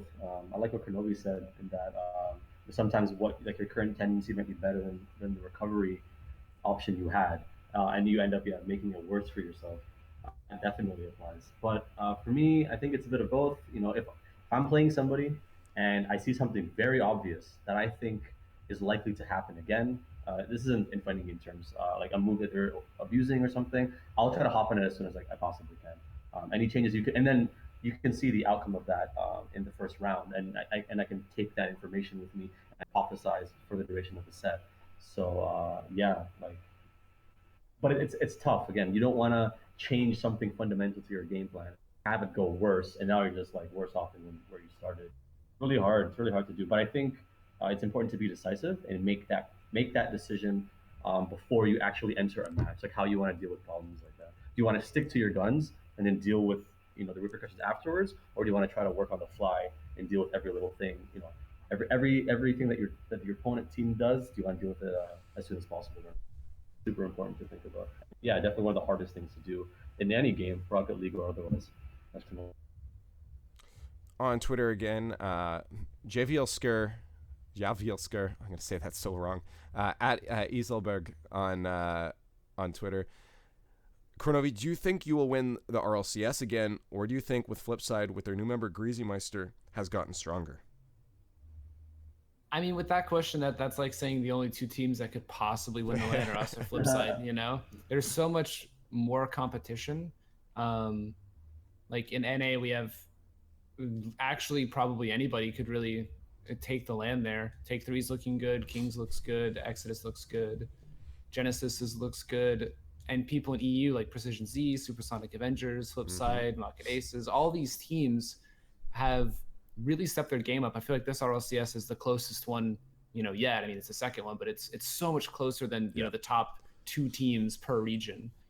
Even like last time. Even coming in in the qualifiers, Luminous was another team that I was actually surprised didn't make it in. They're very close. There are so many teams that are so close now that I was watching again. I wasn't there this weekend, but I was watching a lot of it, and I'm like, holy smokes, this is going to be really close. We have another question here. I don't know who this guy is. Who's that? That Steve Bills guy. He he says, how badly did you want to get away from him and Mom? A lot. It was pretty bad there, honestly. Just all these dad jokes. I just couldn't take it. I was like, hey, I'm pretty hungry. You want to go somewhere? He's like, hi, hungry. And I'm just like, I'm out. I just left, packed up my bags. I'm gone. That's just how it is. Move it down to Texas. Let's just get out. Yeah. Let's get out of here. That's awesome. And I that's why I really love this community. between between a bunch of the different players. You see a lot of good support from family and different stuff. So it's been good for a lot of these top players, I think. Now, a question here. Sorry, we've already answered that question. I need to keep scrolling down. I'm just trying to click them. That's you. That's you. Here we go. Sanka at Sanka RL says, how do you work on rotation for a team? We always find each other in the same corner when we are defending. Thanks, man. Communication helps, like calling it whose turn it is. And rather than being like, it's good to have someone behind a person if they have like a 50-50 ball. But sometimes you want to be ahead of your teammate so that on defense, or like next to them. So on defense, if like he has to clear it, he has one touch and he has to get it right now. He doesn't just hit it back to his opponents. He can pass it to you. And then suddenly the offense has to make an adjustment, and now you have a ball and you can get that over them, and it buys a lot of time. So try working on maybe using your teammates on defense and saying, hey, I'm open, I hit it over here, and just being in the general vicinity, but not trying to, okay, I'm going to go for the same hit he did if he messes up. Because if he messes up, then you're just going to be in an even worse spot, and the odds of you messing up are probably just as high. And then if all three of you mess up, it's a free goal. So kind of pretend like it's offense, but instead of scoring, you're playing keep away. That's awesome. I'm sure he's going to find that super helpful. I have one from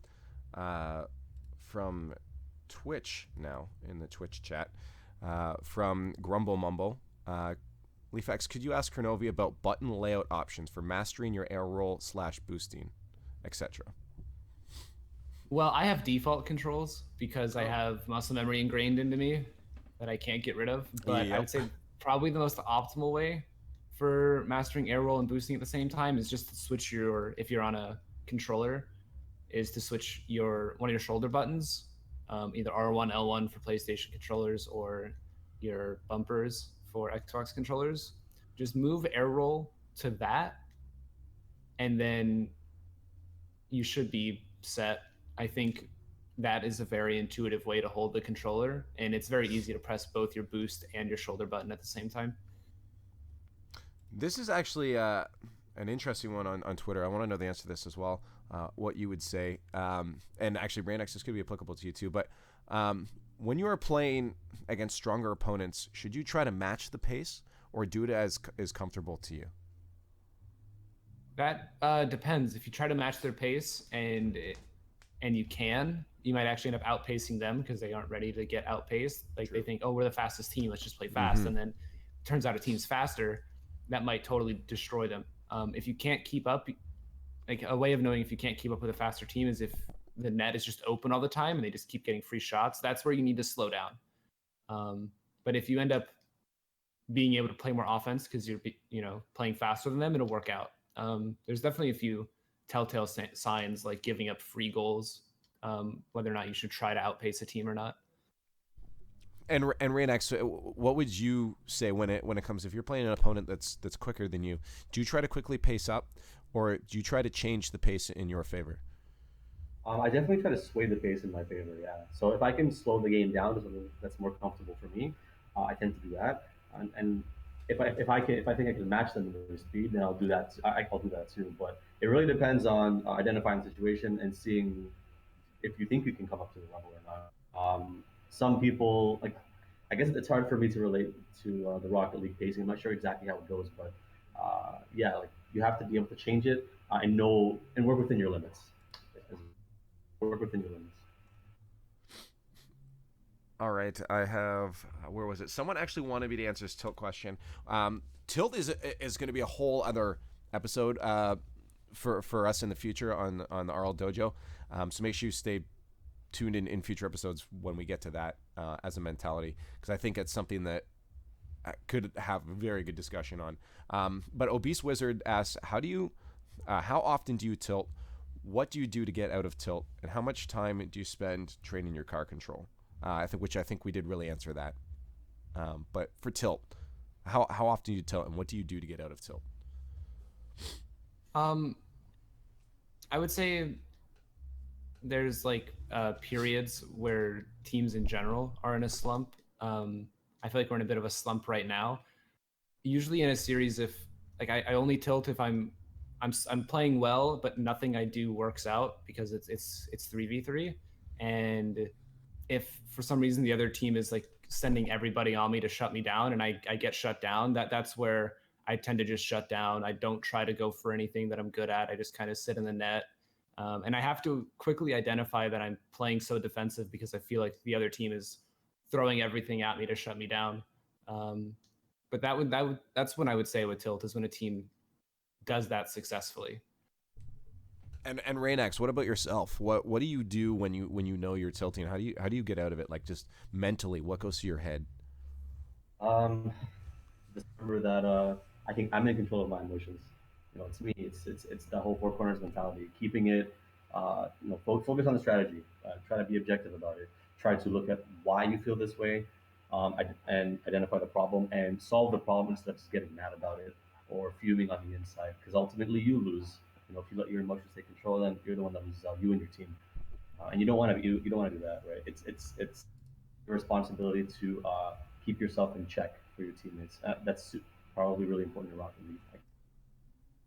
Yeah, just remembering that I guess there's other people that are also leaning on you, and that you're in control of your emotions. Hopefully, that will calm you down. All right, so I think we're coming down to the very last few questions here, so that you guys can get on your way. Kronovi has to go back to being the best player ever and get some practice in. But here's a question from Jeremy Boyum. Jeremy Boyum, SOW on Twitter. How do you identify weakness in your game, and how do you work them out? What's your practice regimen?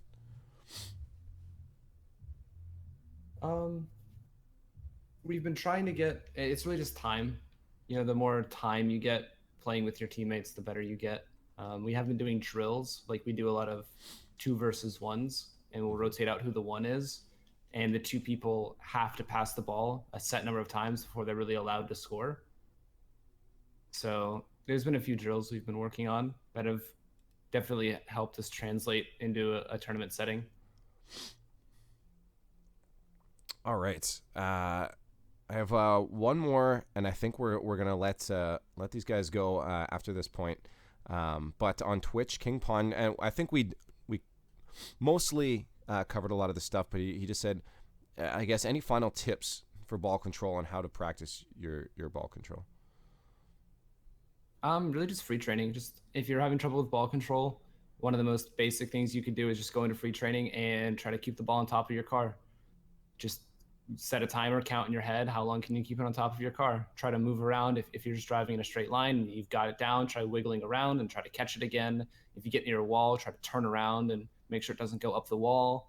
And if you drop it, okay, reset your counter. And just do that. That's a great way to learn very basic dribbling ball control. And then you could try incorporating like jumps, like jump one time and try to catch it again, or do a flip and try to see where it's going to land and catch it there. Things like that. I think that's a very, very good basic ball control practice drill. Mm-hmm. And sorry, ramification, I didn't you didn't tag me, so I didn't see it, but I did scroll through and see it. Here's our last question. What is your advice on 1v1 mentality and things to focus on? 1v1 mentality, I think in the long run, it's really important to not get, especially because 1v1s get really heated, is to not get so worked up on the ladder about a win or a loss. You'll get better at a 1v1 and you'll win more if you try to learn from every goal. You get scored on because you sat in net the whole time and he popped it over you, or you got scored on because you challenged way too early and he didn't pop it at all and you went flying over the ball. Understanding your own tendencies and adapting to your opponent's tendencies and just really trying to learn from every mistake you make is much better than worrying about winning or losing a match in general in 1v1s. Yeah, it's great that Melee really did this to me first, but then coming into, and I apologize if there's some bass going on right now.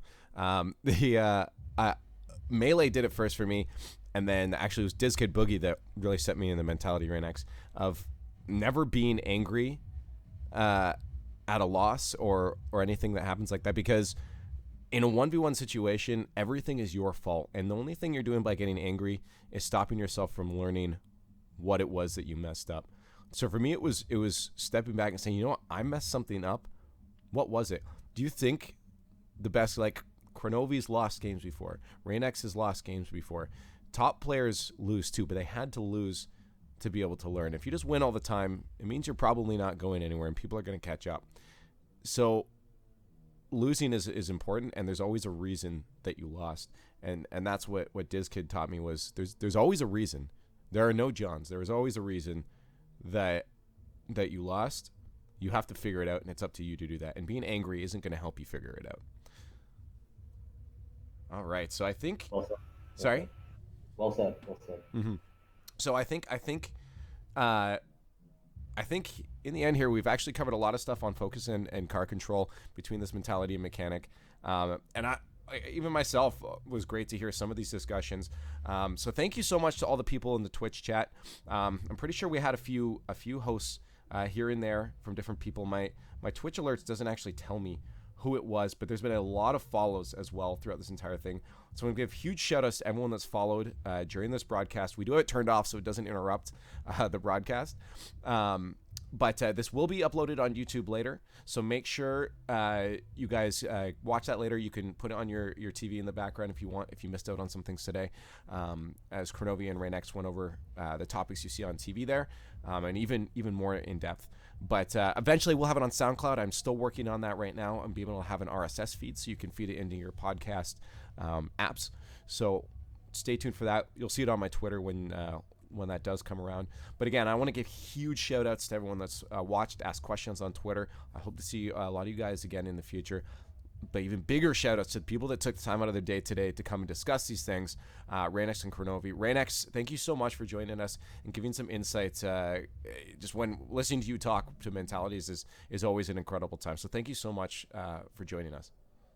So much for the invite. It was a blast, and it was a great time listening to his expertise.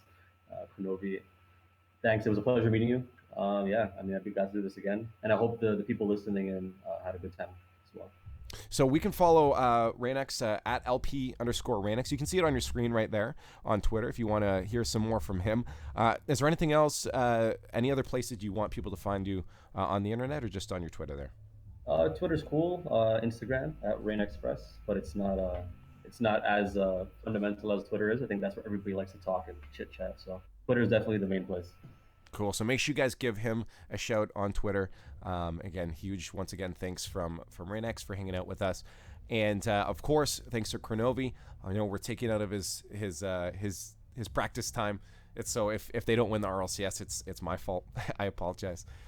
But thank you so much, Kronovi, for coming out and giving us insight on both focus and car control, and just letting us listen to you talk about it. Oh, it's pleasure was all mine. I mean, I love doing these things. Even if you do cost us RLCS, I'm not going to be too upset. I mean, I might show up at your house with a baseball bat, but I'm only breaking one leg, so you. I mean, I play Rocket. I don't need my legs really. I can sit here. We're good. Awesome. Thanks again. And on Twitter, you can find him at G2Kronovi. Make sure you go now. Don't follow him. He's got too many followers already. Give me a follow. Oh no. No. Make sure you go follow Kronovi on Twitter if you aren't already. Follow him. Yeah. Follow him. And on Twitch as well. He does stream, and you learn a lot when you watch it. That's just /Kronovi. I think it used to be Cam Gears, but I think it does redirect to Kronovi now. So make sure you go follow him, twitch.tv/Kronovi. Is there anywhere else you'd like us to follow you on the interwebs, Kronovi? No, that should do it. Awesome. And myself, I'm LeafX, LIEFX. You can see my name at the top there. Fancy logos and everything done by Press Start. Huge shout outs to Press Start. That's Press Start with a 4 instead of an A in the start. So make sure you guys go follow him. He is super good at what he does. And he actually does a lot of stuff. Lawler, Funnable Carpet, my stuff now. So he's really good. Huge shout outs to him for what he's done here. And again, you can find me on Twitter at LeafX. On Twitch, you're already here at LeafX. And if you want to see any future broadcasts for the dojo, come back every Tuesday at 5:30. at 5:30 EST or EDT. That's Eastern Time. And we're going to be here with some more broadcasts in the future. I do also stream every once in a while when I'm not out at the RLCS, so you may catch some chill stream times here with me if you give a follow. But hopefully we'll see everyone else soon in this Twitch and in the community, on the Reddit, everywhere. It's great to have everyone here, and thanks everyone for the questions. It's super great to hear the community getting involved in this kind of discussion. So we're going to try to find someone to host. We are going to go to some nice, beautiful outro music. And while we do that, we'll find someone to host for you guys. And hopefully you can get some good Rocket League in tonight. And so we'll see everyone soon. And as always, keep gaming hard.